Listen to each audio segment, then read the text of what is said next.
Halo, selamat pagi.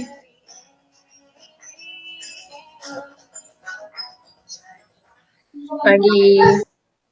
Ed, pagi Bu Dona. Halo pagi. Terus udah segar nih. Udah siap kak?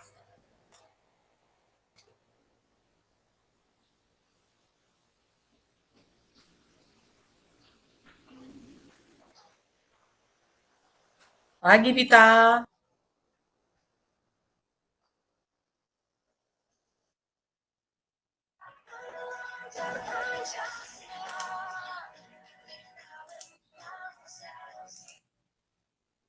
Kita berasa in-house training gitu ya. Iya, tapi kali Iya, ini sumbernya Kak ya Ika. Bu Dona. In-house training ini. In-house training. Suara saya terdengar nggak di tempat teman-teman?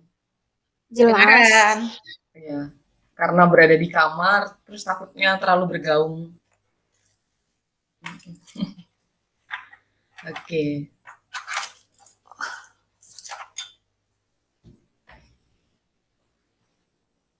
sambil nunggu teman-teman masuk, kemarin sih yang sudah confirm itu ada Pak Heri, ada Paula dan Medem. Berarti kita kurang lebih 6 orang. Kita tunggu dulu ya. Mhm. Oke. Oke. Kita sambil ngembaliin memori kita sekolah penggerak kemarin.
Bukalah matamu saatnya meraih mimpimu. Arahkan pandangan ke depan, Tuhan kan menuntun. Sarilah rasa berganti, tantangan kita hadapi. Selamat pagi Pak Heri. Pagi juga. Oke.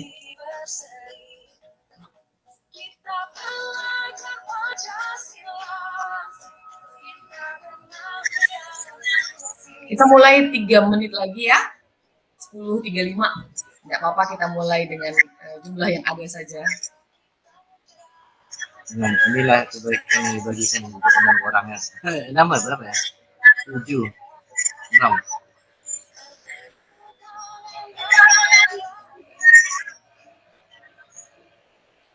Ya Pak Heri. 6 orang aja ya itu ya. Oke, ternyata audio di tempat saya yang kecil. Oke. Jadi suara saya jelas ya, teacher ya. Iya, sekarang sudah jelas. Di tempat saya kecilin rupanya.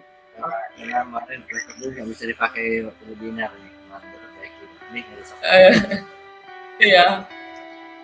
jadi hari ini perdana di tes nih. Kenapa Pak? Ini perdana di tes ya. Oh dites. Yang bikin perbaiki. Oh. Apa pakai laptop apa PC Pak? Getar. Karena ini Pak itu bergetar. Jadi matikan mic saja. Nah,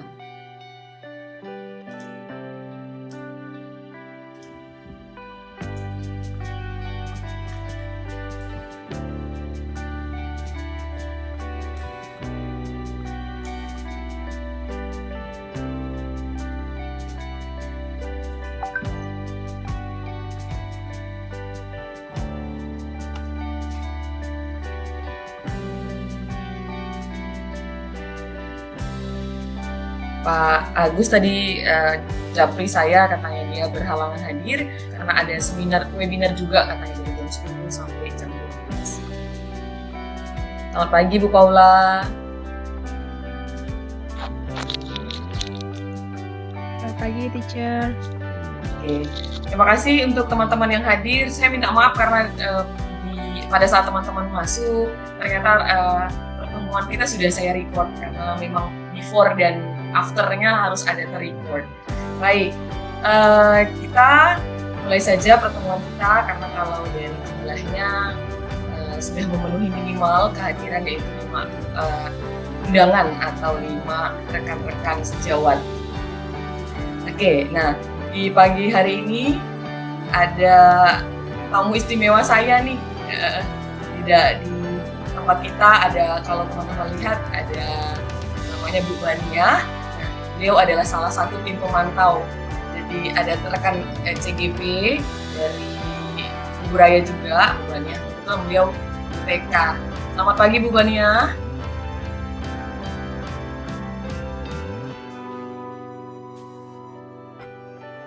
Oke, mungkin lagi ada gangguan di jaringannya.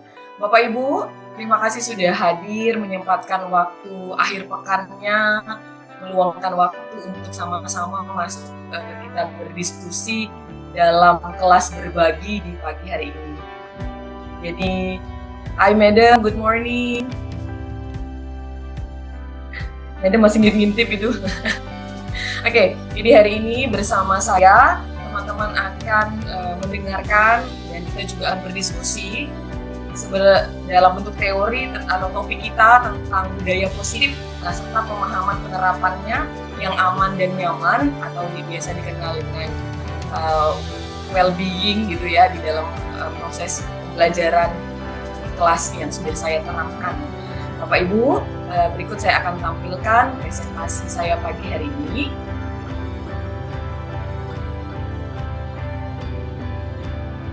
Kurang lebih 60 menit ke depan kita akan berdiskusi bersama terkait apa yang sudah saya persiapkan untuk aksi nyata saya dalam modul 1 sebagai bagian dari proses pendidikan calon guru penggerak.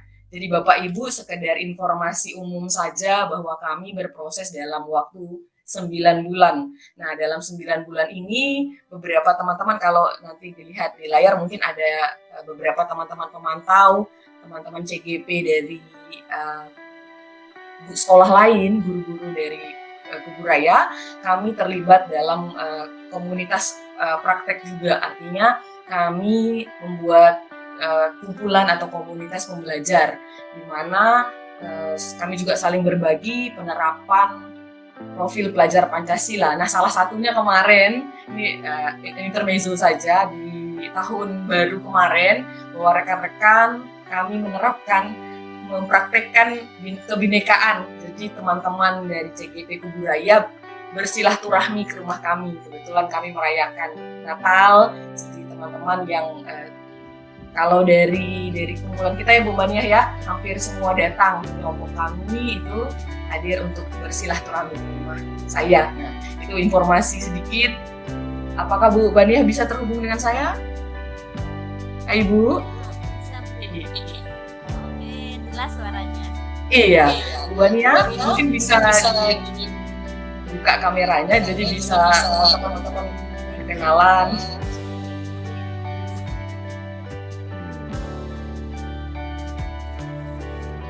Nah, Bu Bania ini guru TK. Sebentar, saya terlalu dekat.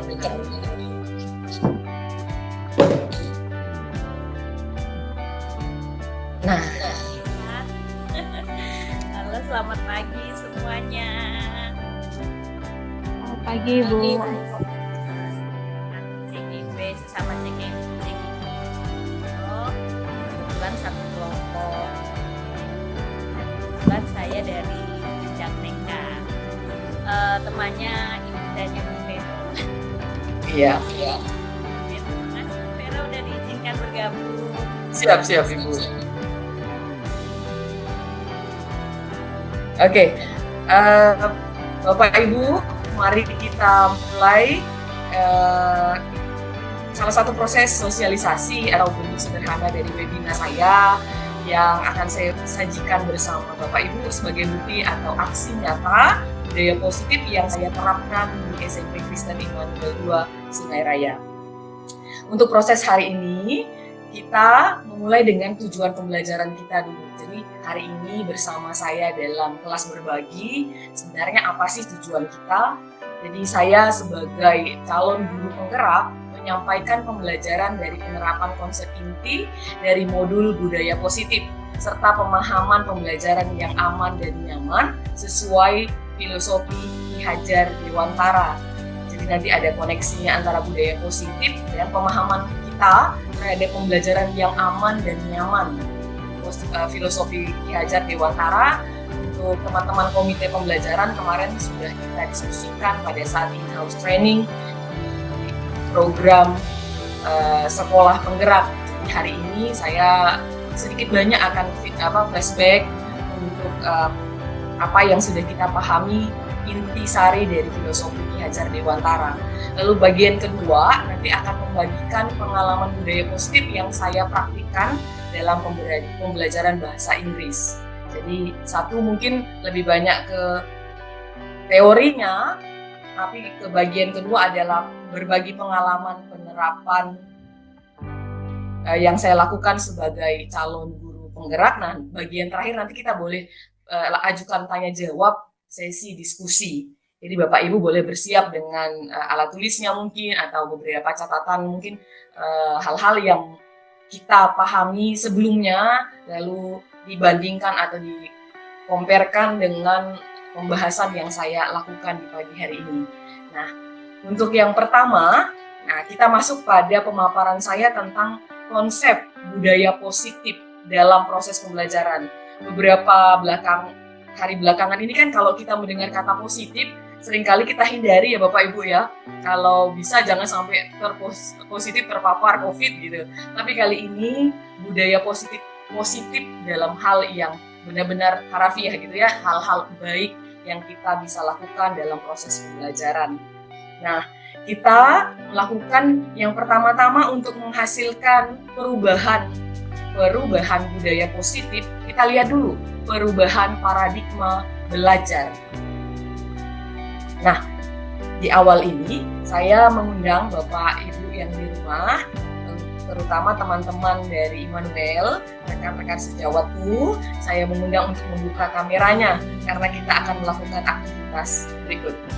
Jadi nanti teman-teman akan mengepalkan salah satu jari, ya kalau begini ngajak kelahi kali ya, teman ya boleh begini, ya. Jadi teman-teman mengepalkan tangan, oke. Lalu nanti saya akan tunjuk salah satu teman untuk mencoba membuka kepalan tangan teman yang lain.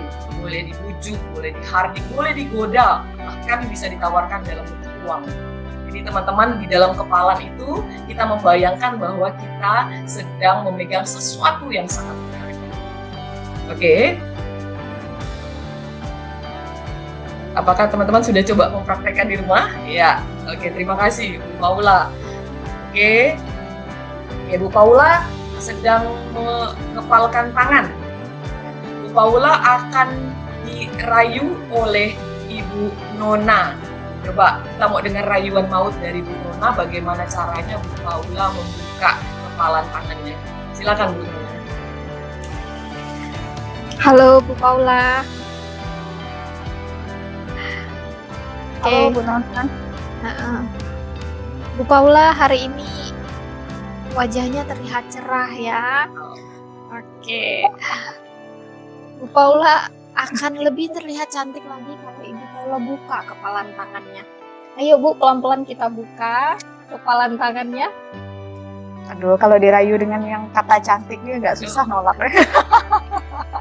Aduh. Ibu-ibu banget ya kita ya. Oke. Oke, ayo Bu Paula, bisa yuk kita buka yuk. Oke.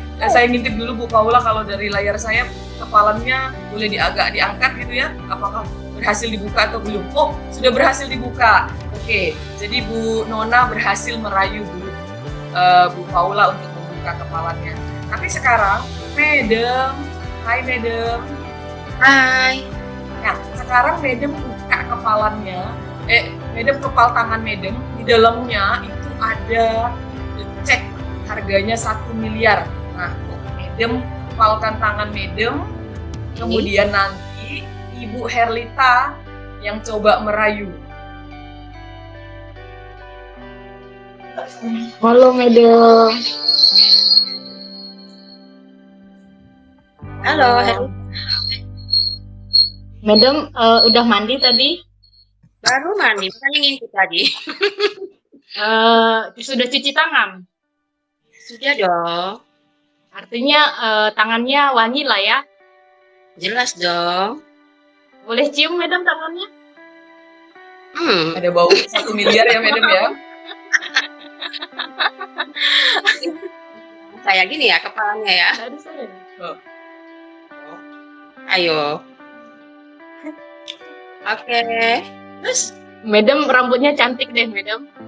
Oh iya Kak. Agak ada yang belok sedikit tuh, Madam. Boleh diperbaiki, Madam? Oke deh. Oke, berhasil juga. Baik, berhasil membuka. Nah, terakhir coba kalau saya yang merayu Pak Heri coba. Merayu apa? Pak Heri, mohon bantuan untuk mengepalan tangan. Oke, saya coba rayu Pak Heri ya. Jadi kan saya boleh bujuk menghargai. Jadi saya kali ini menggunakan bentuk yang berbeda dari teman-teman ya. Pak Heri, selamat pagi. Pagi. Nah, di tangan Bapak tuh kira-kira ada apa ya? Tidak ada. Oke, saya pakai volume yang berbeda ya. Sekarang saya menunjukkan gestur saya Pak ya. Kita coba praktek Pak. Coba, kan saya sudah bilang buka. Apa? Buka kepalan tangannya.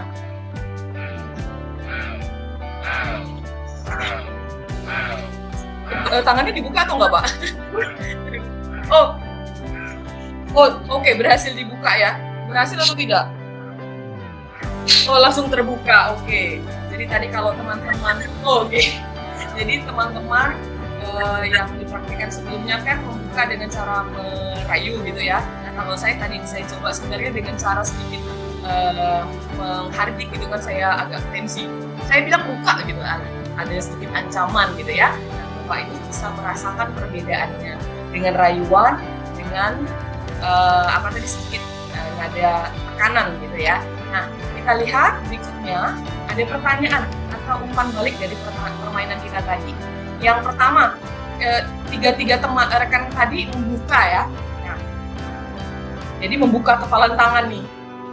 Kalau dari Madam kayaknya pertanyaan pertama deh. Jadi Madam membuka kepalan tangannya dengan bujukan, godaan atau paksaan? Dengan bujukan, rayuan tuh. Oke, nah bujukan. Mengapa Madam mau buka? Mau buka? Iya, buka kepalanya tadi yang udah kenceng isinya 1 miliar. Karena dia bilang rambut saya cantik. Oke. Jadi dengan motivasi pujian ya, bukan. Oke. Nah, kalau perasaannya Pak Heri tadi dengan nada yang sedikit lebih keras, dengan tujuan yang sedikit memaksa, kenapa Bapak mau membuka kepalan tangannya? Tidak. Oh? Tidak juga. Oh. Memang? Sorry Pak. Memang terbuka? Perintah. Oh, disuruh buka. Harapannya semua murid kita patuh gitu ya. Jadi ya, suruh buka. Karena tidak ada Baik. semilinya, tidak ada miliarannya.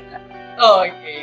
Nah, teman-teman, jadi kita akan melihat bahwa motivasi seseorang pada saat melihat aktivitas sederhana dengan kepalan, bisa jadi ada orang yang sangat bertahan bahwa dia menolak untuk membuka, tapi ada teman-teman yang memang bersedia untuk membuka kepalan tangannya.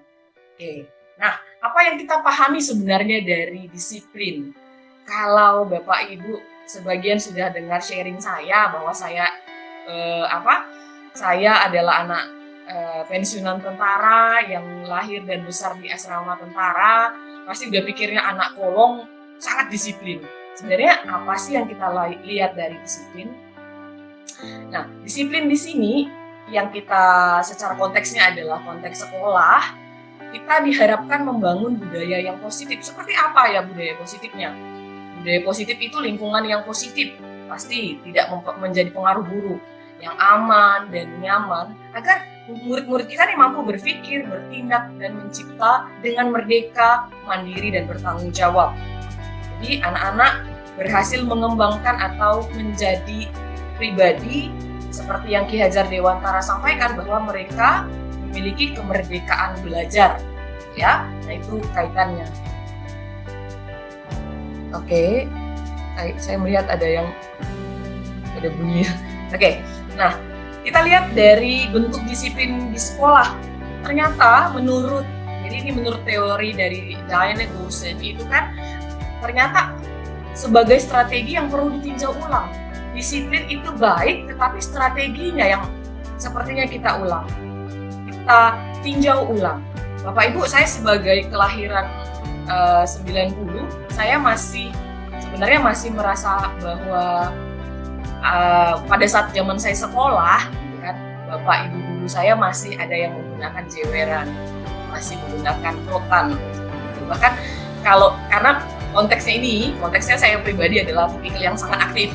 Kebetulan saya sangat aktif, cerewet, gitu ya. Itu saya. Jadi seringkali tidak bisa duduk diam. Cara mendisiplinkan saya pada saat itu adalah saya dicubit perutnya, telinganya ditarik, dan dikata-katain gitu. Saya bilang mamamu ya, saya laporkan mamamu ya kalau kamu tidak bisa. Nah, itu yang terjadi pada saya. Nah, apakah sekarang anak-anak zaman ini tidak bisa, ada yang berperilaku kurang lebih seperti saya? Pasti ada anak yang aktif dan tidak bisa diam. Tapi seperti apa yang bisa kita ubah, yaitu strateginya. Konsep disiplin yang disampaikan oleh Diana Goshen itu disiplin dikaitkan dengan kontrol. Bagaimana saya mengontrol murid saya di dalam kelas. Kelas itu harus diam, senyap, dan tidak ada anak-anak yang bergerak.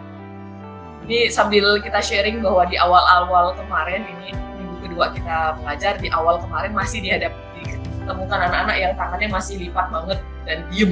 Tapi masuk ke minggu kedua ternyata sudah mulai kelihatan bentuk aslinya. Itu yang terjadi di kelas saya. Oke. Nah. Oke.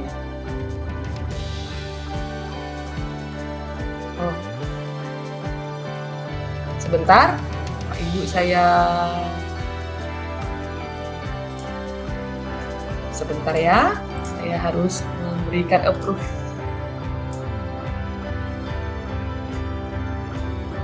Kepada teman ada yang mau masuk. Oh, Ibu Rinda, selamat pagi. Sudah bisa hadir ya? Ya, pagi. Terima kasih. Jadi Bu Rinda ini adalah salah satu rekan CGP juga dari Kubu Raya. Beliau SMP Ambawang. Betul ya Bu ya? SMP 7. SMP 7 Ambawang. Bu Rinda, saya mau izin untuk melanjutkan presentasi saya ya. Mencari inspirasi buat matematika dengan bentuk soalnya yang tadi mengarah ke konten atau domain soalnya. Jadi soal yang kita sajikan ke dalam poster kita. Baik, saya lanjutkan kembali. Nah, ternyata teori kontrol itu terjadi miskonsepsi. Jadi dalam kontrol teori meluruskan beberapa miskonsepsi terhadap mengontrol orang lain. Jadi yang dipahami sebagian besar orang atau sebagian tidak hanya guru, mungkin bisa jadi orang tua, bahwa guru bisa mengontrol murid. Jadi perilaku yang murid-murid lakukan di dalam kelas ataupun dalam kehidupan sehari-hari itu bisa dikontrol. Sedangkan dalam bentuk teori kontrol yang sesungguhnya yang disampaikan oleh William Glaser itu, semua perilaku itu memiliki tujuan. Bahkan setiap perilaku yang tidak disukai. Oke, kita akan lihat detailnya kenapa hal ini terjadi. Jadi segala sesuatu yang kita lakukan, baik yang kita sukai dengan yang tidak sukai itu ada tujuannya ternyata. Nah, yang kedua, bahwa semua penguatan positif, efektif, dan bermanfaat, termasuk bujukan, rayuan. Jadi itu sebenarnya hanya ilusi. Itu yang dibayangkan bahwa penguatan yang baik adalah dengan ujian saja. Jadi usaha yang mempengaruhi murid mengulangi suatu perbuatan tertentu adalah usaha untuk mengontrol. Jadi dengan ujian terus kita berusaha untuk mengontrol anak di dalam kelas. Jadi untuk baik, untuk lakukan itu dengan cara ujian. Nah, kalau kritikan, kita bayangkan bahwa kritikan akan membuat orang merasa bersalah, dapat menguatkan karakter. Nah, kamu tuh, murid itu harusnya begini. Jadi kita sebagai orang dewasa mengkritik anak tersebut dengan harapan kita akan menguatkan karakternya biar dia tidak jadi anak lemah. Sedangkan menggunakan kritik dan rasa bersalah itu dalam mengontrol murid sebenarnya adalah menuju pada identitas gagal. Itu Bapak Ibu. Jadi ternyata terlalu positif, terlalu negatif itu juga ternyata berimbas pada penguatan karakter siswa. Nah, yang terakhir nih, orang dewasa itu memiliki hak untuk memaksa. Itu ilusinya atau pandangan yang sebenarnya keliru.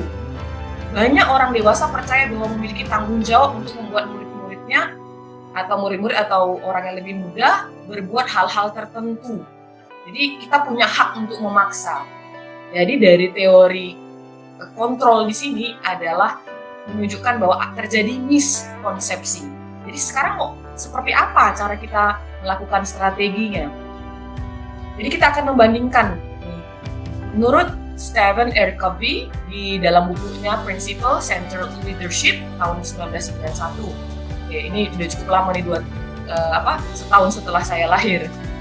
Bila kita membuat kemajuan perlahan, sedikit-sedikit, ubahlah kata, sikap atau perilaku Anda.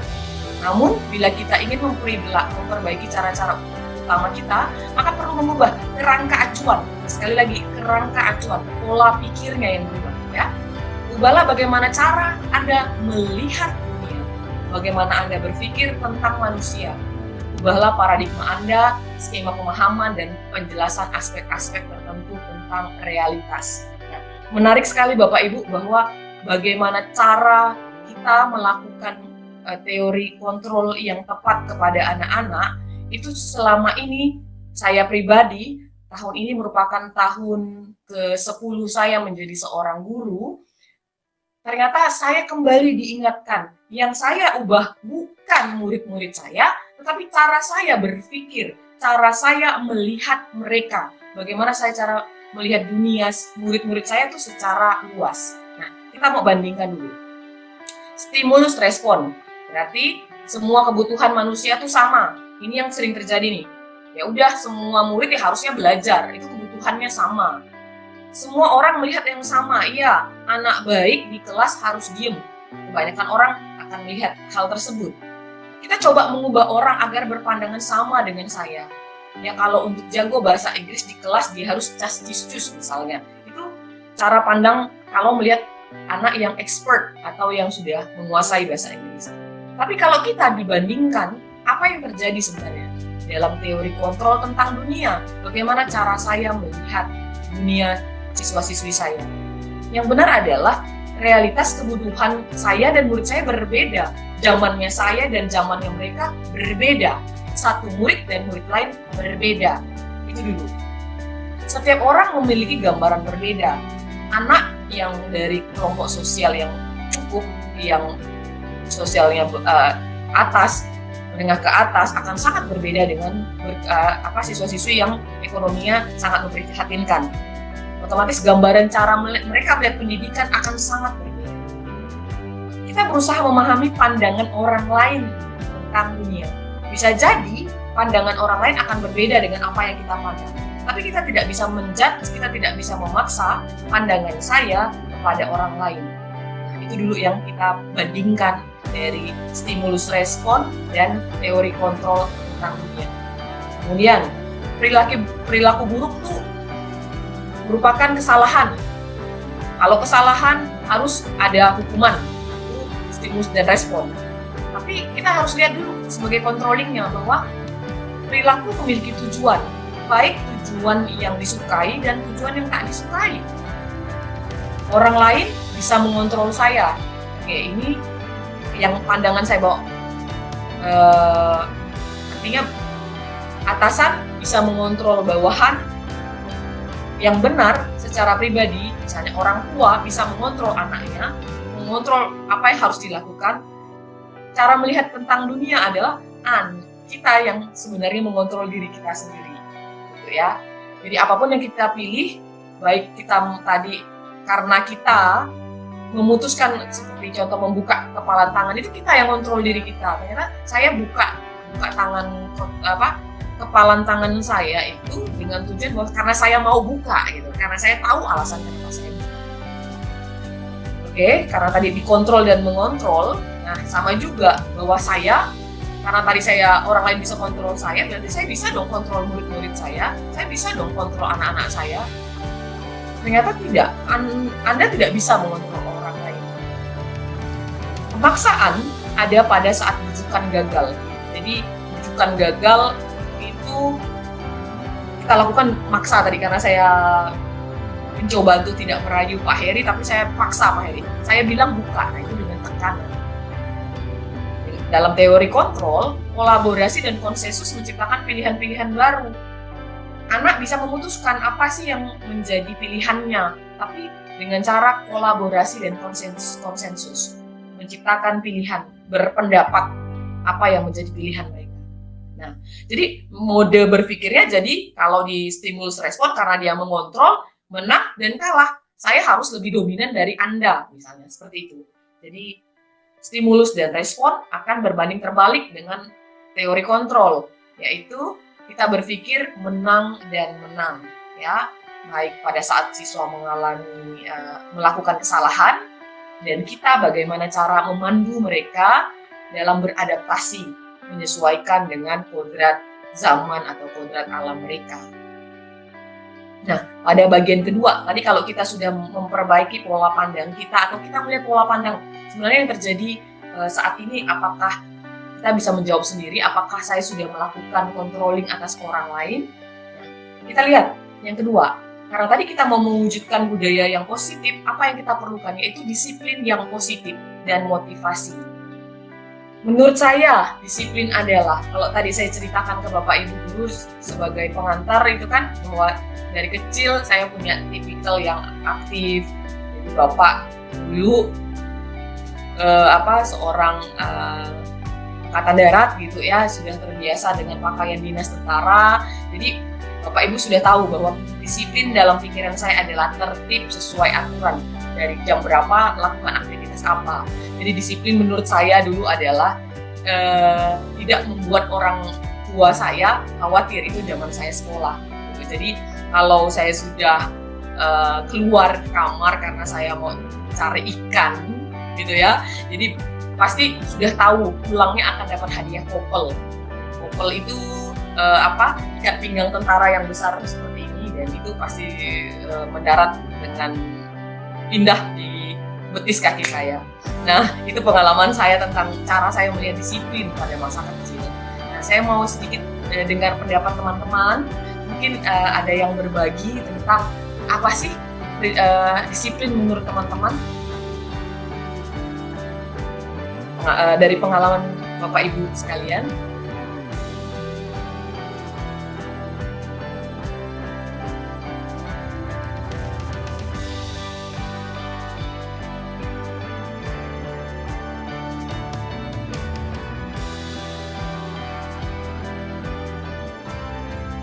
Halo? Halo Bu Yuvita? Bu Yuvita, kita karena sama-sama anak tentara, mungkin bisa dibagi kali. Kalau versinya Bu Yuvita, disiplin itu seperti apa sih?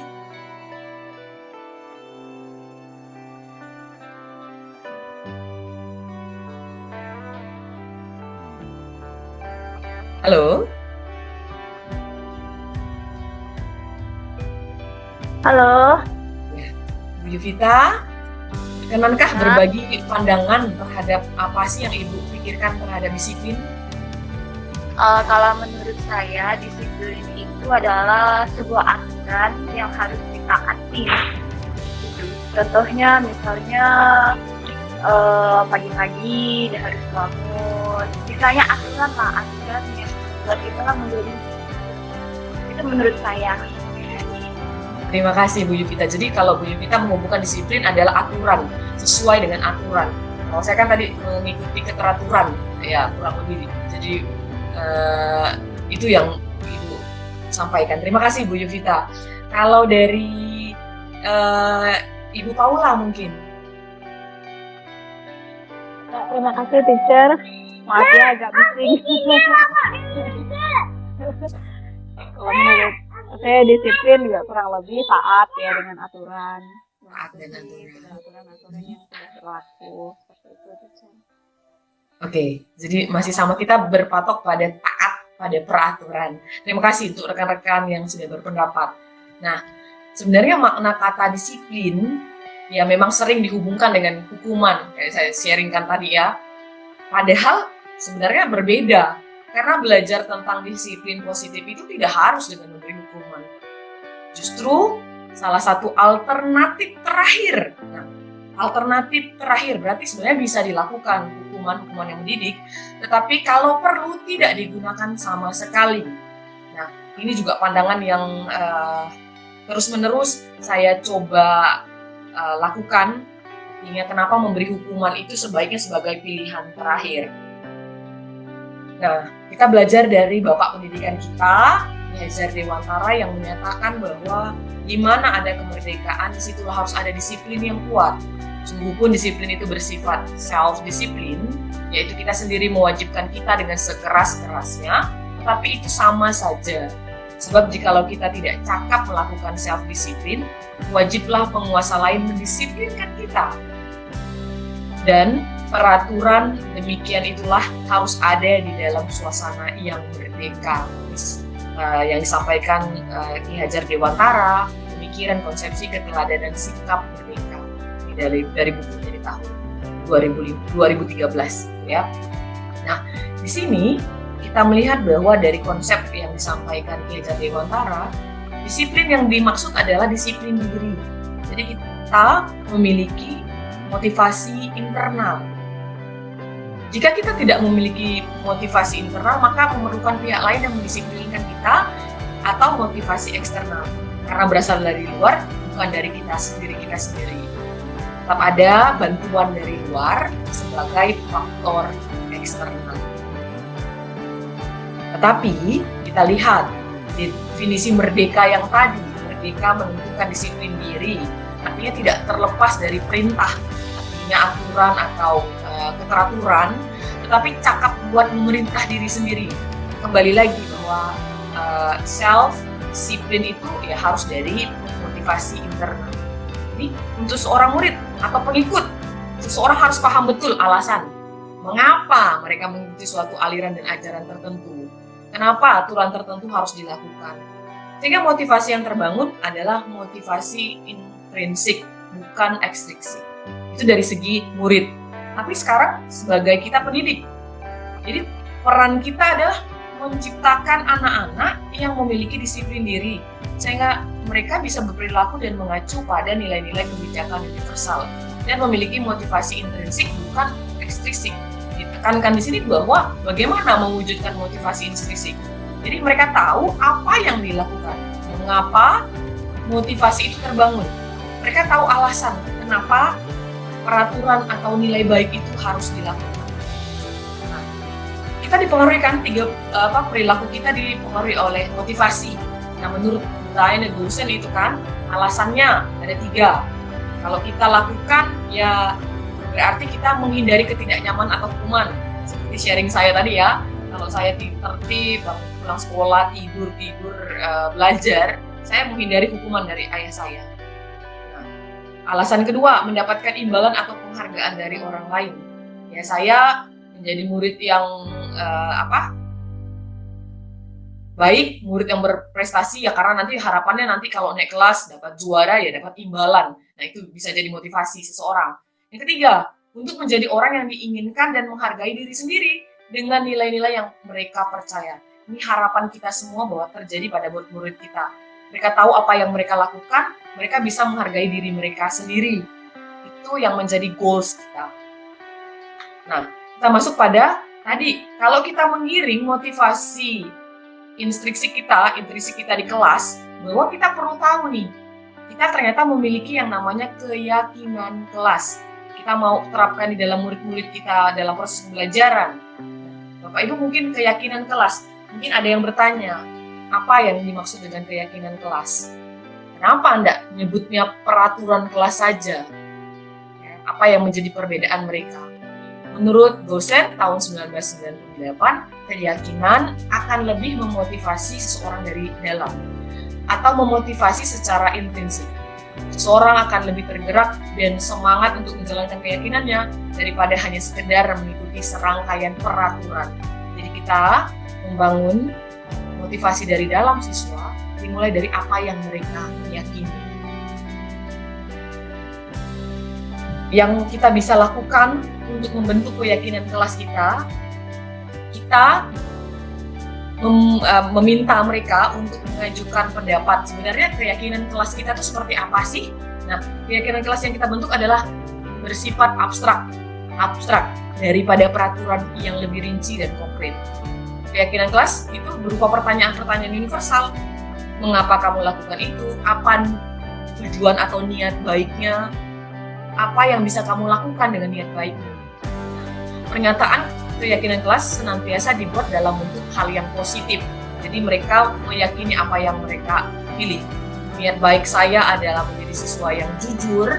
Jadi mereka membuat hal-hal positif. Saya berbicara dengan santun kepada guru, mengerjakan tugas secara mandiri dan seterusnya. Keyakinan kelas hendaknya tidak terlalu banyak sehingga mudah diingat dan dipahami oleh semua warga kelas. Nanti saya juga akan membagikan praktek yang dialami atau yang pengalaman yang ada di kelas. Keyakinan kelas sebaiknya sesuatu yang dapat diterapkan di lingkungan tersebut. Tidak terlampau tinggi, tidak terlampau rumit, tapi anak-anak benar-benar bisa mempraktikkan. Semua warga kelas hendaknya ikut berkontribusi dalam pembuatan keyakinan kelas lewat kegiatan curah pendapat. Curah pendapat di mana mereka bisa dalam bentuk langsung menyampaikan pendapat atau melalui tulisan. Bersedia meninjau kembali keyakinan kelas dari waktu ke waktu. Jadi pada saat mereka membuat keyakinan kelas, dibuat kesimpulan bersama, diputuskan bersama, tapi perlu peninjauan untuk keyakinan kelas tersebut. Apakah masih cocok di kemudian hari? Apakah misalnya dilakukan untuk satu semester atau satu pelajaran? Nah, Bapak Ibu, kalau tadi saya sampaikan bahwa dalam proses menemukan motivasi pribadi setiap anak-anak kita, ternyata kita melihat dong, anak-anak memiliki tujuan melakukan sesuatu, entah dia karena tidak mau dihukum atau karena tujuannya memang dia tahu apa yang harus dia lakukan. Bahkan kalau murid-murid kita ditanya, mengapa tidak bawa buku? Pasti dengan alasannya dia akan bilang lupa, gitu kan? Nah, mungkin bisa kita tanyakan lebih detail, lupanya karena apa? Oh, ternyata ada kebutuhan dasar yang harus dipenuhi oleh peserta didik kita. Mari kita lihat peserta didik kita secara umum memiliki 5 kebutuhan dasar, termasuk kita ya. Itu yang pertama adalah belonging, ya, power, fun, freedom. Ini sebenarnya di bagian luarnya, tapi bagian intinya adalah survival, kemampuan bertahan hidup. Jadi belonging itu terkait dengan kasih cinta, kasih sayang gitu ya. Kemudian fun berhubungan dengan kesenangan, freedom berhubungan dengan kebebasan mereka, dan power penguasaan atau keterlibatan dalam kelompok. Jadi kita akan lihat penjelasannya. Ada kebutuhan yang pertama, kebutuhan yang bersifat fisiologis dan juga bersifat kita butuhkan bertahan hidup, ya, baik kesehatan, rumah, makanan. Jadi Kita bisa melihat apakah siswa kita sedang menunjukkan bahwa dia menunjukkan kebutuhan dasarnya terhadap kesehatannya, rumah, atau makanannya. Bisa jadi kalau kita menghadapi murid yang tiba-tiba merebut makanan temannya dalam kelas, misalnya kan mungkin teman-teman yang di kelompok kecil gitu ya, SD, TK, tiba-tiba mengambil makanannya, bahwa kita tidak bisa semata-mata melihat bahwa kamu melakukan kesalahan, kan, dihukum langsung. Tapi kita lihat dulu apakah memang itu cara dia memenuhi kebutuhan bertahan hidupnya karena belum makan dan seterusnya.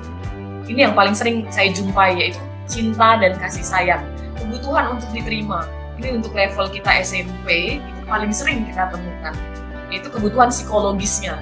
Yang kita, termasuk kita guru-guru kan, artinya kita pada saat membutuhkan dukungan teman-teman yang lain, ya saya cerita ke Bu Nona, ke kekurangan saya dalam kelas, lalu bagaimana cara bantuan beliau. Nah, itu salah satu saya kebutuhan untuk diterima dalam kelompok.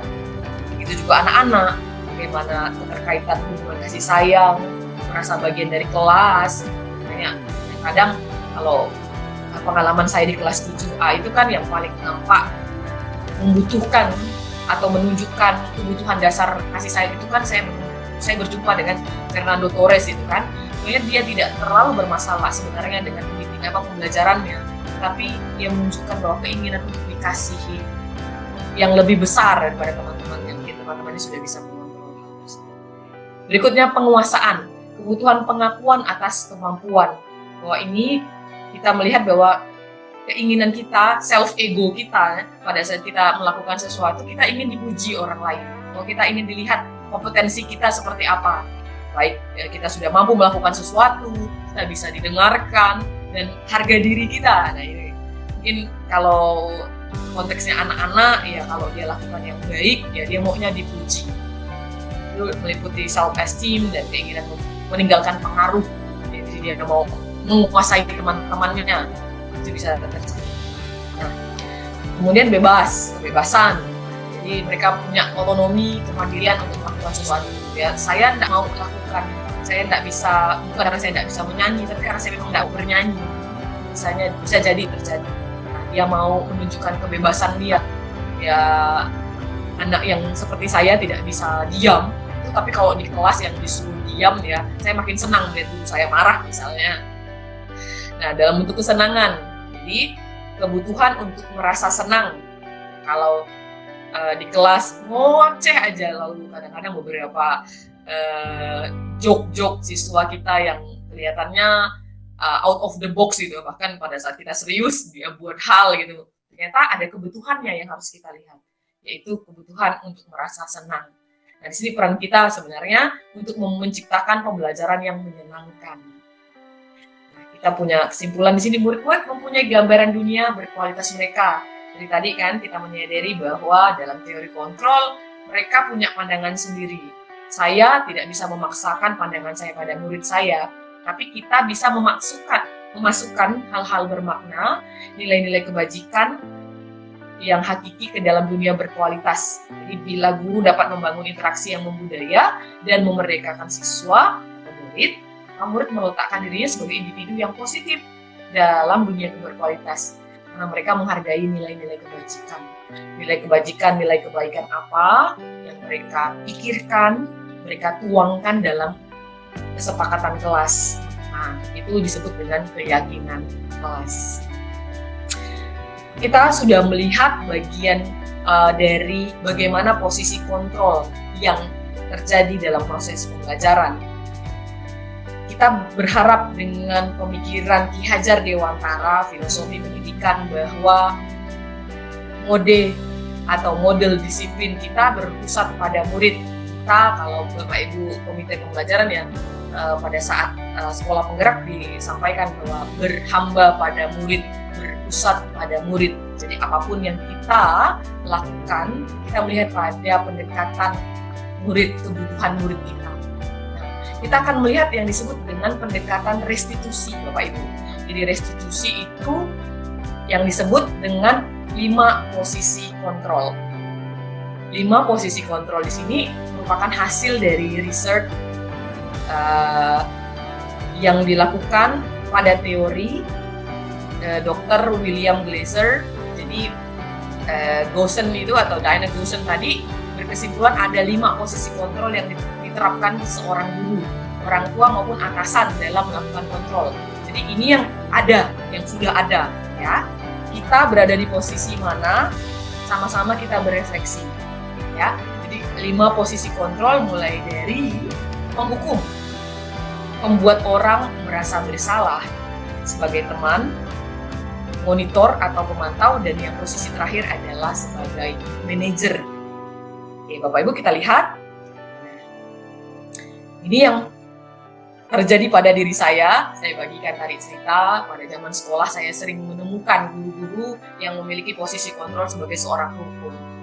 Kita lihat, seorang penghukum menggunakan hukuman fisik ataupun verbal. Orang-orang yang menjalankan posisi penghukum senantiasa mengatakan bahwa sekolah memerlukan sistem atau alat yang dapat menekan murid-murid lebih dalam lagi. Guru seperti ini senantiasa percaya hanya ada satu cara agar pembelajaran bisa berhasil, yaitu cara dia. Semata-mata hanya dia pusat dari keberhasilan pembelajaran. Meskipun Bapak Ibu ya, kita sadari bahwa posisi kita di dalam kelas salah satunya adalah sebagai pemimpin pembelajaran.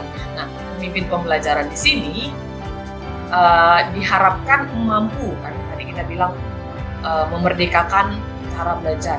Tapi kalau dalam posisi sebagai penghukum, kita udah bisa bayangkan, nih, udah bisa bayangkan pasti biasanya wajahnya kenceng gitu ya, terus tangannya biasa menunjuk gitu ya, dan menggunakan tone suara yang biasanya sedikit kasar, ya. Kalau berdasarkan pengalaman saya pribadi dari tahun 2012 saya mengajar, di awal-awal saya menjadi guru, saya secara kalau saya boleh flashback di zaman kuliah, posisi kontrol ini tidak disampaikan. Jadi seperti apa jadi guru itu hanya sebagian umumnya. Jadi benar-benar pada saat saya mengaplikasikan 10 tahun ini mengajar, saya bisa merefleksikan, oh ternyata saya pernah ada dalam posisi sebagai ini, tahap 1 sampai tahap 5 posisi ini masing-masing. Nah, kita lihat dulu bahwa yang pertama adalah posisi penghukum. Lalu yang kedua, ini lebih lunak daripada penghukum, membuat orang merasa bersalah.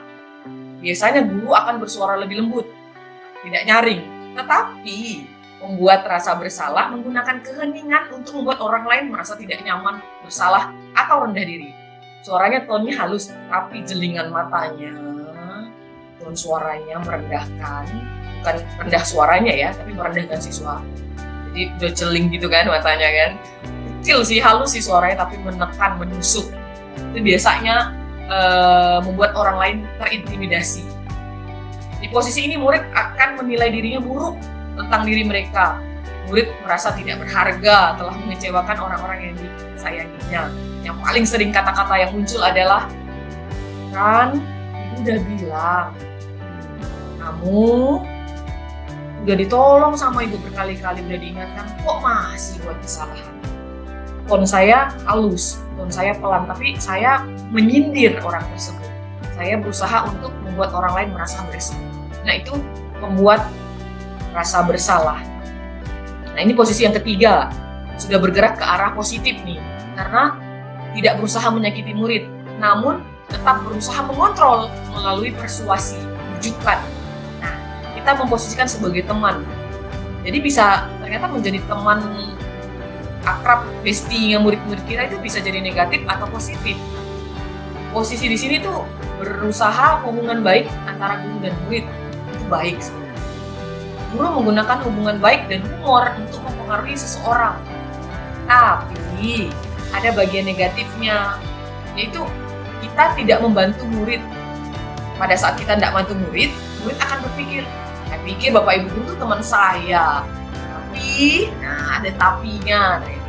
Kalau murid merasa dikecewakan, dia tidak mau lagi berusaha. Atau mungkin yang muncul, dia bisa baik hanya pada kita karena dia merasa dekat dengan kita. Tapi dengan guru-guru lain, dia lakukan hal sebaliknya. Dia cuek dan dia berpikir bahwa, kan Bapak itu bukan teman saya. Itu posisi yang ketiga. Nah, posisi yang keempat, yaitu posisi memonitor, artinya menjadi pengawas, mengawasi. Pada saat mengawasi, kita bertanggung jawab atas perilaku orang-orang. Jadi, menaati aturan ada konsekuensinya. Jadi ada sanksi, ada konsekuensi. Tapi di bagian ini kita mengambil posisi yaitu memisahkan hubungan pribadi kita dengan murid sebagai seorang yang menjalankan posisi pemantau. Jadi kita melihat murid benar-benar sebagai objek yang dipantau, ya. Jadi bukan subjektif lagi. Seorang pemantau sangat mengandalkan perhitungan, catatan, data sebagai bukti atas perilaku seseorang. Ini sering mungkin kita lakukan, di buku jurnal sikap kita melakukan pencatatan, tetapi hanya jatuh pada bagian itu saja. Jadi kita hanya melakukan pencatatan saja karena kita ya memang hanya sebagai pengawas. Nah, ada bagian terakhir yang bisa kita tingkatkan selain hanya sekedar pengawas, yaitu sebagai manajer. Kita melihat bahwa murid kita wajib bertanggung jawab atas apa yang dilakukannya. Mendukung murid kita agar menemukan solusi dulu dan permasalahannya.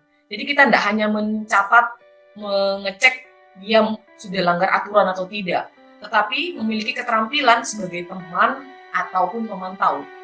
Jadi kita melakukan dua peran sekaligus, di mana manajer, murid diajak menganalisis kebutuhan dirinya, ini sebagai teman nih kan, dan kebutuhan orang lain. Jadi dibandingkan dengan orang lain, maupun kebutuhan orang lain. Jadi tidak hanya menganalisis dirinya, tapi kebutuhan orang-orang lain di sekitarnya. Penekanan bukan pada kemampuan membuat konsekuensi, jadi tidak hanya tahu hukumannya apa, namun dapat berkolaborasi dengan murid bagaimana memperbaiki kesalahan. Pada saat meletakkan diri kita sebagai posisi control manager, tugas kita bukan mempengaruhi perilaku seseorang, tapi kita membimbing murid untuk dapat mengatur dirinya. Seorang manajer bukannya memisahkan murid dari kelompoknya, tapi mengembalikan murid tersebut ke kelompoknya dengan lebih baik. Dan kalau kita mendapat satu murid yang harus kita dampingi karena perilakunya mungkin yang mencari perhatian dan sebagainya, tapi bukan kita tinggalkan atau kita pisahkan dari murid. Tapi bagaimana kita kembalikan. Nah, saya secara pribadi sambil saya berbagi ke Bapak Ibu, apakah sudah pada posisi manajer, saya secara pribadi masih memperjuangkan posisi ini. Saya secara pribadi masih pada posisi pemantau. Seringkali yang saya lakukan hanya mengamati siswa. Dan saya catat, ternyata saya kembali diingatkan bahwa ada posisi berikutnya, yaitu manajer. Jadi melihat kekurangan siswa, membantu bagaimana kebutuhan yang bisa kita. Nah, jadi kita sama-sama akan melakukan posisi kontrol sebagai praktik saja. Oke, kita akan melihat satu kasus, Bapak Ibu Guru nanti akan mengambil peran. Ini hanya mengambil peran saja. Kalau kasusnya begini, ada siswa kita yang terlambat hampir setiap hari dalam satu bulan. Anda akan berperan sebagai pembuat rasa bersalah. Jadi Bapak Ibu bayangkan ucapan apa, respon apa yang kita akan sampaikan kepada murid. Saya akan menjadi muridnya ya, jadi saya akan berperan sebagai murid. Oke. Teman-teman akan menjadi membuat rasa bersalah, kemudian penghukum, teman, pemantau, dan manajer. Oke, kita hanya berlatih saja. Saya yakin Bapak Ibu Guru juga sambil kita berefleksi, juga tidak bermaksud memposisikan saya tuh posisinya ini gitu. Kita berlatih saja ya, bermain peran. Oke, siapa Bapak Ibu yang bersedia menjadi posisi membuat rasa bersalah?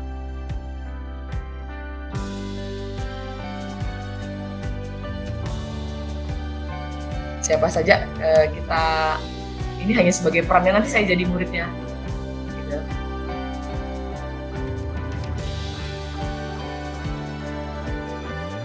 Nanti Bapak Ibu memberikan respon dengan merespon apa yang saya sampaikan sebagai dengan posisi membuat rasa bersalah, hukum. Satu orang. Kayaknya Bu Yuvita yang cocok. Apa tuh?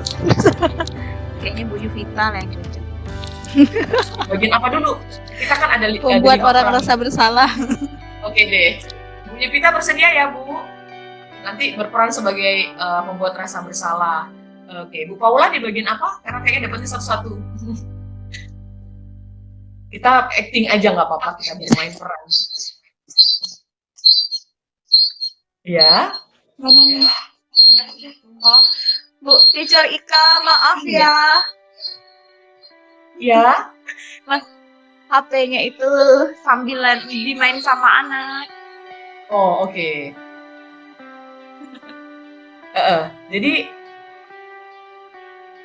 Pakai HP Herlita nih. oh oke. Jadi Bu Yopita nanti berperan sebagai pembuat rasa bersalah ya.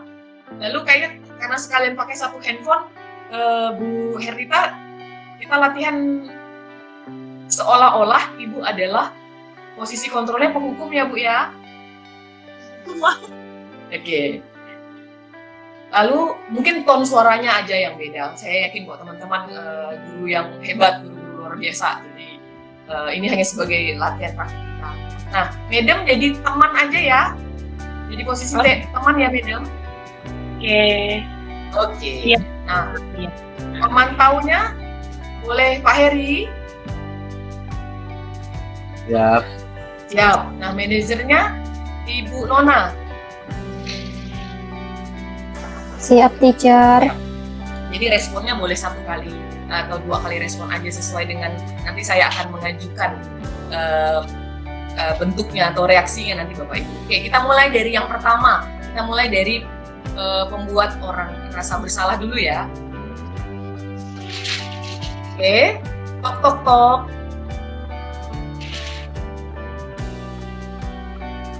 Halo Ibu, maaf saya terlambat.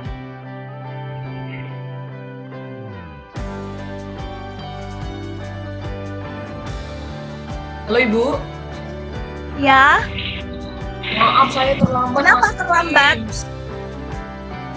Teams. Tadi kesiangan. jam segini datang terlambat, sudah kesiangan lagi. Kamu kan Maaf. sebagai pelajar itu harus disiplin. Kalau kamu bangunnya kesiangan, nanti bagaimana dengan hidupmu nanti itu? Bangun saja tidak disiplin. Ya Bu, nanti saya minta Ibu bangunin ya Bu. Oke, Kamu Thank you, Bu. bisa dengan bapak mamamu yang datang ke sekolah, ngantar kamu ke sekolah, lalu dia terlambat kerja. Gara-gara kamu kesiangan. ya Bu. Saya benar-benar terintimidasi Bu. Aduh, oke. Good job Bu Yupita. Nah sekarang kita ke posisinya penghukum nih. Jadi penghukum. Oke ya, Bu Herlita ya biar satu sekaligus jalan. Kita settingnya dalam bentuk ini ya. Settingnya dalam bentuk pembelajarannya sudah offline aja ya, offline. Jadi sudah masuk ke tatap muka terbatas. Tok tok tok. Pagi Bu. Ini Ika kenapa terlambat lagi? Nggak ada yang bangunkan Bu. Tugas sudah dikerjakan? Lupa. Kamu dikasih satu tugas lupa. Nanti pulang ini kamu buat salinan 10 kali lipat ya. 10 kali Bu. Banyaknya Bu. Iya kan kamu diberi satu kemudahan nggak mau dikerjakan. Kalau gitu dikasih 10 aja. Baik. Good job Bu Herlita. Terasa ya lagi dimarahin ya. Nah, jadi untuk 2 hal ini kasusnya bisa jadi sama, tetapi reaksi dari kontrol gurunya bisa jadi berbeda. Nah, kita lihat lagi perbedaannya untuk posisi teman. Ya. Tok tok tok. Good morning, Madam. Halo, morning. Maaf terlambat. Kamu kenapa sih terlambat terus? Malu dong dengan teman-teman yang lain. Kamu mikir nggak sih masa depan kamu? Kan saya udah chat Madam terlambat. Ya, tapi kan kepentingan kamu. Saya sih udah sampaikan. Tapi kan ini kepentingan kamu, bukan kepentingan saya. Janjilah Madam, besok nggak terlambat lagi. lagi ya. Saya tuh kasihan lihat kamu kalau dimarah terus. Tapi yang salah bukan gurunya, kamu yang salah. Oke ya? Ya, thank you madam. Oke. Kita bisa merasakan vibe-nya ya Bapak Ibu, suasananya bisa langsung berbeda. Nah, kali ini ke pemantau. Di pemantau, oke. Susah ya jadi artis ya rupanya ya. Oke. Tok tok. Ya, Misi, masuk. Pak. Ya, masuk. Silahkan duduk. Nah, Pak, maaf, saya nggak bawa buku dan terlambat. ini kamu Pak Guru sudah pantau nih 1 minggu nih dari Senin sampai Jumat nih. Pak Guru lihat kamu sering terlambat. Nah, kira-kira apa yang jadi kendalamu dalam 1 minggu? Bisa ceritakan kepada Pak Guru tidak? Nggak ada yang bangunkan Pak. Kok bisa begitu? Mama sama Papa pergi kerjanya pagi-pagi. Mereka tinggalkan saya sendiri. Kamu tidur jam berapa? Ya malam. Saya jam 1 pagi Pak. Jadi sebenarnya nggak baik tuh ya. Jadi Pak Guru sudah memantau nih dalam 1 minggu ini sudah mencatat bahwa kamu secara berturut-turut sudah seringkali terlambat. Nah, kalau terlambat itu adalah hal yang tidak baik dilakukan sebagai seorang murid ya. Jadi Pak Guru berharap di minggu depan itu tidak terlambat lagi dengan cara kamu kontrol ya. Jadi Pak Guru akan pantau kembali 2 minggu depan. Jadi tidurnya di lebih awal ya. Jadi Pak Guru akan pantau minggu depan ya. Sekarang masuk Ya kelas. Pak. Ya Pak, saya janji Pak. Oke. Oke. Nah, posisi yang terakhir adalah gabungan antara teman dan pemantau. Kita akan mempraktikkan manajer. Ibu, tok tok tok, selamat pagi. Selamat pagi, silakan masuk. Bu, maaf, saya masuk sudah habis lonceng. Capek Bu, naik lantai 4 Bu. Oke, Ika duduk dulu ya sebentar ya. Coba kita ngobrol dulu. Oke Ika, Bu. kenapa kok bisa sampai terlambat? Tadi itu bangunnya udah 7:30 Bu, lalu di depan harus cek suhu, lalu ngantrinya jalan jauh Bu. Oke, menurut kamu, kenapa kamu bisa bangun jam 7:30? Saya main game Ibu. Oke, Ika main game ya. Main gamenya sampai jam berapa tadi malam memangnya? Jam 1. Oke, jam 1. Terus tidurnya jam berapa? Kadang-kadang jam 2, kadang-kadang nggak tidur Bu. Nah, kalau Ika tidak tidur, akibatnya apa? Ngantuk Bu. Ngantuk, lalu setelah ngantuk, Sekarang terlambat jadinya Bu. nah, sekarang Ika tahu kan kenapa alasan Ika terlambat? Tapi kan Ika suka main game Bu. Oke, tapi Kan kalau seru. misalnya, tapi kalau terlambat, akibatnya apa nih? Kalau Ibu lihat Ika terlambat terus setiap hari, akibatnya gimana nanti? Capek Bu ditegur guru. Terus pelajarannya jadi ketinggalan. Nah, kalau Ika tidak mau terlambat lagi, tidak mau ketinggalan pelajaran, apa sih yang harus Ika lakukan? Besok saya main gamenya sore aja Bu, pulang sekolah. Malam-malam minta mama simpankan HP. Nah, selain itu, ada lagi nggak? Tidur awal dan pasang alarm Bu. Oke, kalau begitu, itu yang akan Ika lakukan ya. Akan Ibu ingat dan besok Ibu mau lihat seperti apa Ika. Apakah sudah Ika lakukan atau belum? Ya Bu, saya coba. Oke, terima kasih teman-teman yang luar biasa bahwa kita masing-masing udah bermain peran dengan posisi kontrol kita. Bahkan satu kata aja, satu kalimat saja bisa kalau posisi kontrol kita berbeda, maknanya akan berbeda. Ya, Ika, silakan masuk. Itu posisi kita mungkin sebagai pemantau, teman, dan manajer. Tapi terlambat terus, sana masuk. Itu Bisa jadi kita langsung tahu bahwa itu posisi menghukum perasaan anak, membuat orang merasa bersalah. Tuh kan, terlambat lagi, halus tapi menekan dalam bentuk verbalnya, gitu ya Bapak Ibu. Nah, kita lihat dari tadi yang sudah dilakukan Bu Nona adalah posisi manajer, di mana manajer melakukan yang namanya restitusi. Kita akan lihat restitusi di sini maknanya apa. Pada saat melakukan kesalahan, ini tindakan apa kalau tadi itu kan? Kesalahan yang kita lakukan sebagai respon atau reaksinya. Kita menunjukkan kesalahan murid dan memintanya melihat kesalahannya baik-baik. Tuh, kesalahanmu tuh ini. Kan? Mengatakan, kamu tuh seharusnya tahu apa yang seharusnya kamu lakukan. Atau mengingatkan murid. Nah, kenapa udah tahu salah masih dilakukan? Apa yang kamu lakukan adalah dengan sebaliknya misalnya. Terus kita lakukan kritik.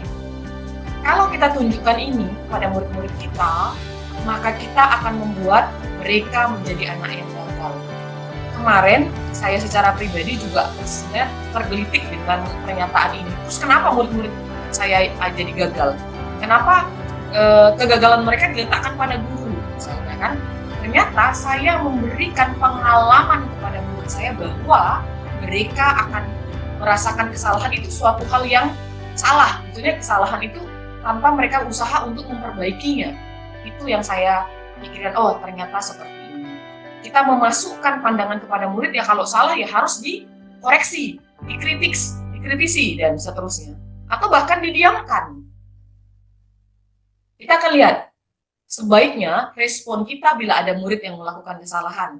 Kali ini kita pada teori restitusi. Restitusi di sini adalah proses menciptakan kondisi bagi murid untuk memperbaiki kesalahan mereka.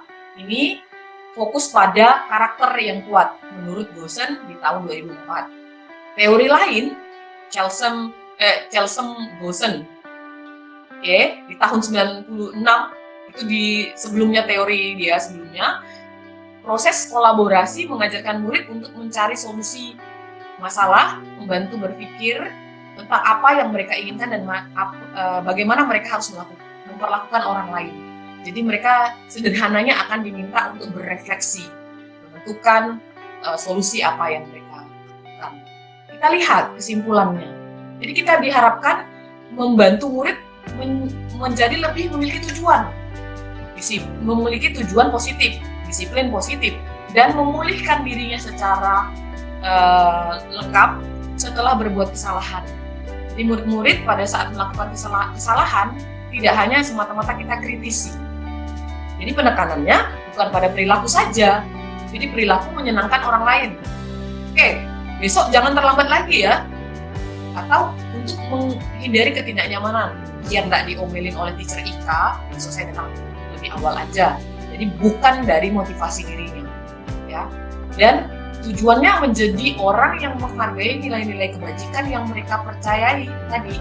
Ya, saya tahu saya terlambat, saya mengalami kerugian, ketinggalan, lalu menjadi orang yang kurang sehat dan seterusnya. Jadi kita melihat ciri-ciri restitusi yang kita bedakan dengan program disiplin lain. Kita membentuk program disiplin yang positif. Yang pertama, bukan untuk menebus kesalahan, tapi belajar dari kesalahan. Mereka tahu mengapa harus berubah. Yang kedua, memperbaiki hubungan. Jadi hubungan antara murid dan guru, orang tua dan anak itu tidak hanya dibangun karena kritikan, gitu ya. Jadi ternyata bisa memperbaiki hubungan. Restitusi tawaran. Sekali lagi Bapak Ibu ya, karena kita tidak punya kemampuan untuk mengontrol orang lain. Kita tidak punya hak untuk mengontrol pikiran orang lain. Yang kita lakukan adalah menawarkan, bukan paksa. Restitusi menuntun untuk melihat ke dalam dirinya, refleksi. Kita mencari kebutuhan dasar yang mendasari tindakan. Tadi kenapa gurunya berusaha menggiring, mengapa kamu nonton game, main game? Karena muridnya bilang, karena menyenangkan dulu. Seterusnya.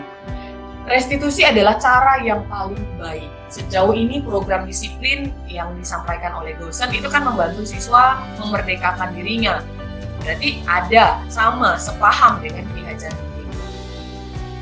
Nah, kita lihat untuk melakukan teori kontrol apa yang sudah kita lakukan adalah langkah-langkahnya ada 3 langkah ya Bapak Ibunya.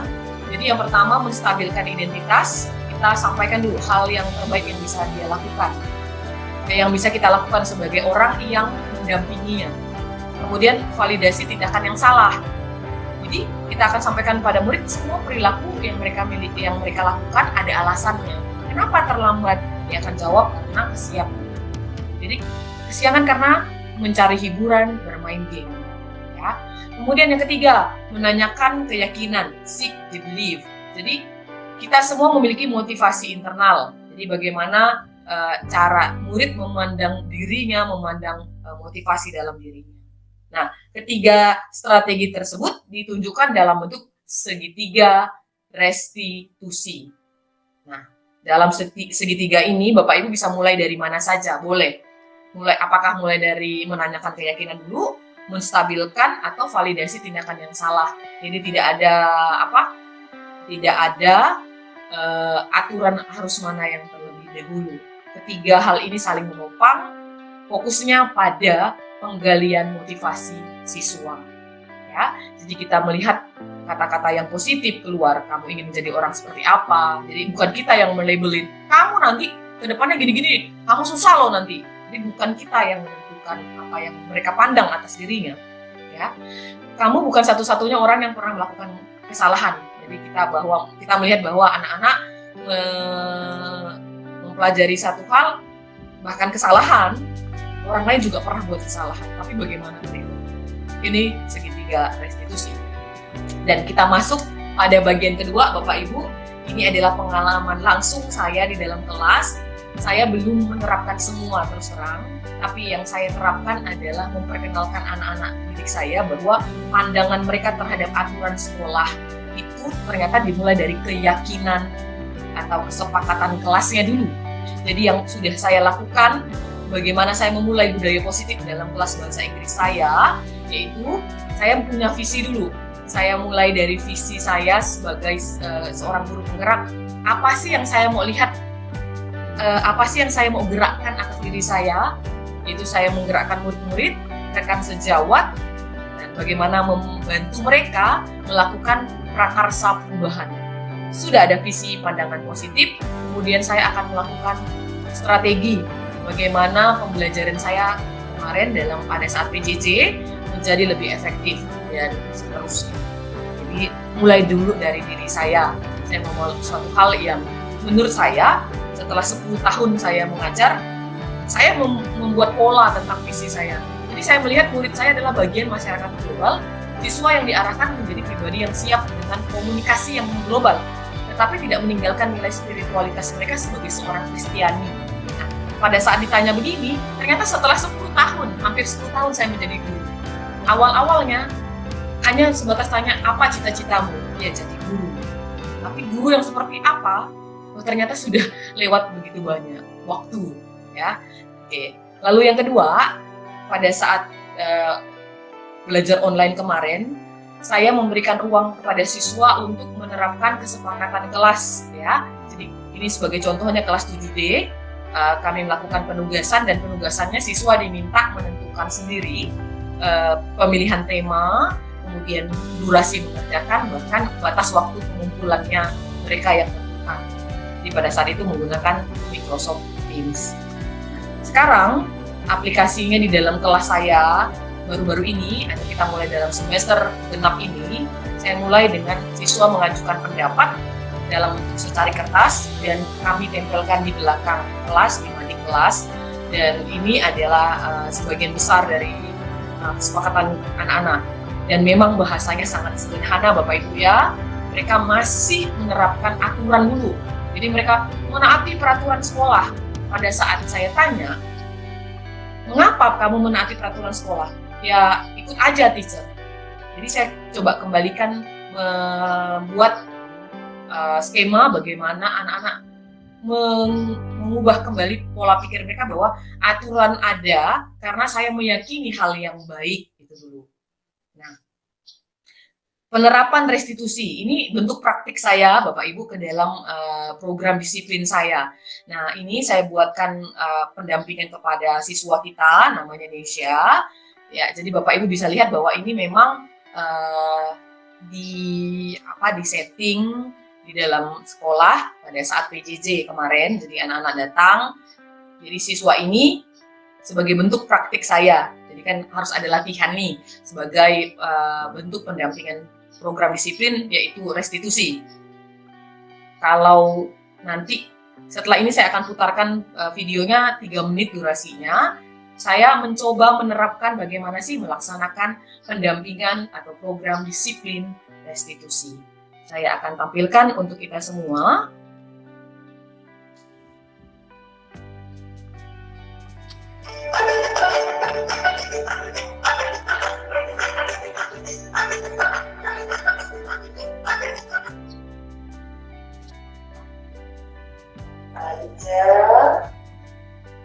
Indonesia datang ke sekolah hari ini, sudah memantau dan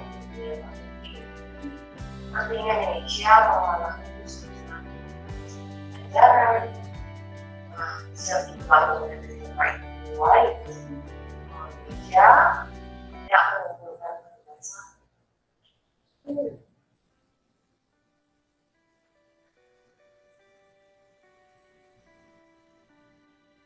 Tidak apa-apa, bisa menyadari bahwa Indonesia harus belajar lagi di rumah. Adakah informasi yang bisa dicari hari ini?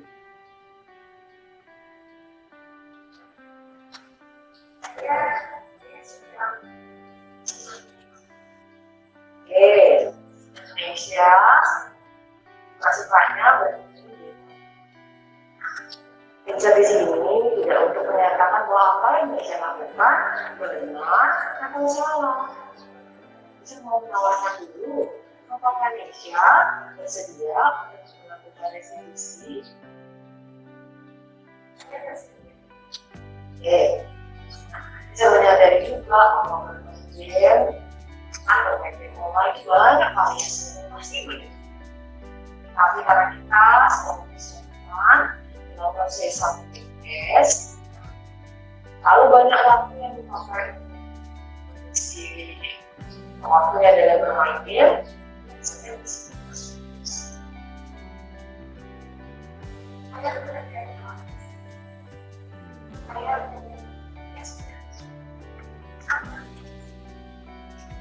kamu sudah dari apa yang kamu lakukan, saya mau tanya dulu. Apakah Indonesia mengetahui keyakinan kelas kita yang kita sudah sepakati bersama selama pembelajaran ini siswa kan sikap disiplin dan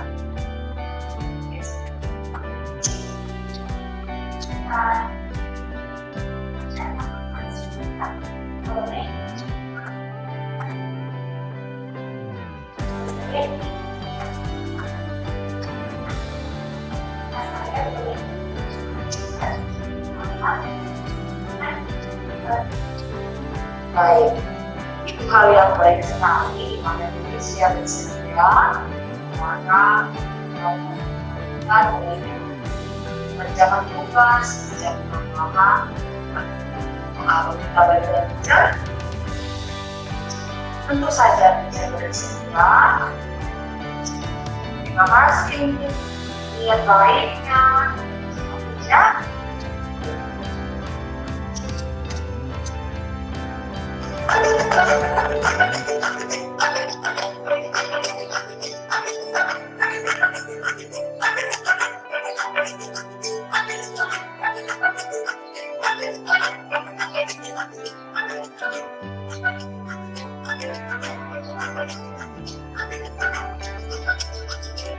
Oke, Bapak Ibu, itu praktik yang saya lakukan bersama siswa di kelas karena terkait dengan siswa tersebut tidak fokus dalam proses pembelajarannya. Itu pendampingan saya dalam program disiplinnya. Nah, satu hal yang saya sangat percayai, saya senang banget dengan quote ini adalah sesuatu yang baru hanya perlu dimulai. Ini dari Bapak Edward Suhadi. Jadi apapun yang kita lihat sebagai hal yang baru, mulai aja dulu. Mulai aja pasti ada lakukan perbaikannya, dan kita akan sama-sama saling memberikan masukan. Terima kasih untuk kesediaan teman-teman mendengar atau juga beraktivitas atau merespon, berkolaborasi di dalam diskusi kita siang hari ini.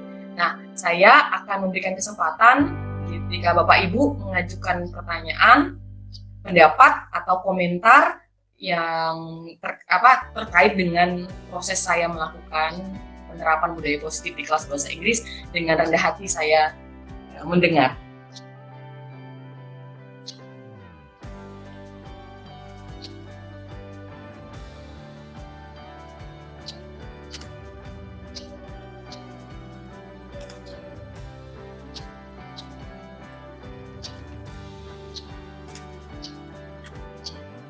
Adakah tanggapan atau masukan atau umpan balik untuk proses di kelas saya, atau pertanyaan-pertanyaan mungkin yang bisa kita diskusikan?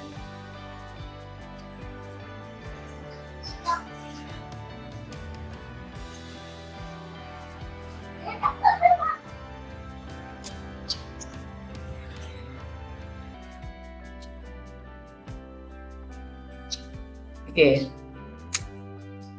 Kayaknya belum ada ya. Oke, kalau belum ada, saya bisa mengakhiri kelas berbagi saya. Terima kasih. Ternyata selamat datang Pak Henfuy. Saya minta maaf karena tidak menyapa Bapak. Terima kasih sudah hadir dalam kelas berbagi hari ini. Terima kasih juga. Iya, it's okay.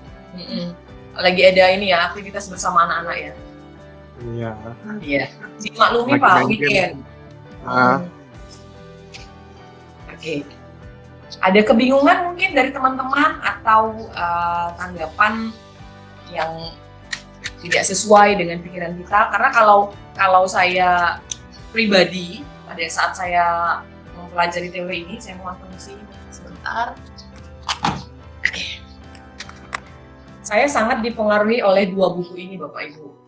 Saya benar-benar terpengaruh dengan Pak Reinald Ghazali kalau terkait perubahan pola pikir.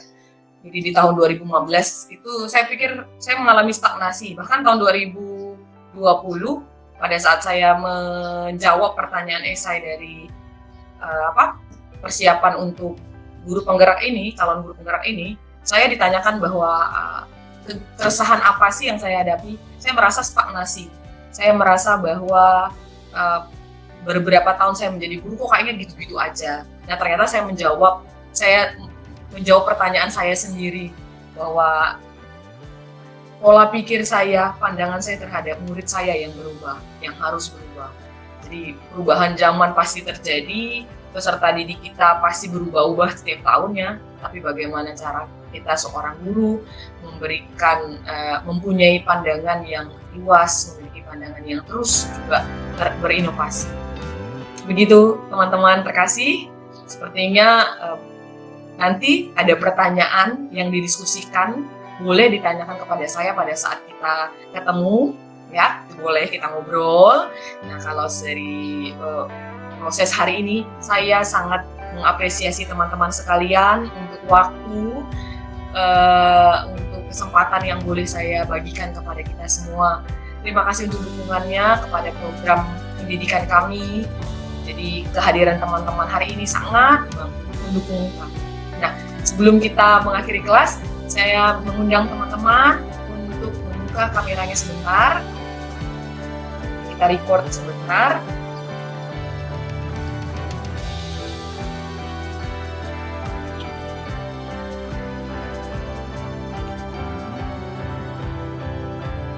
Nggak apa-apa bareng Herlita dan Yuvita, it's okay.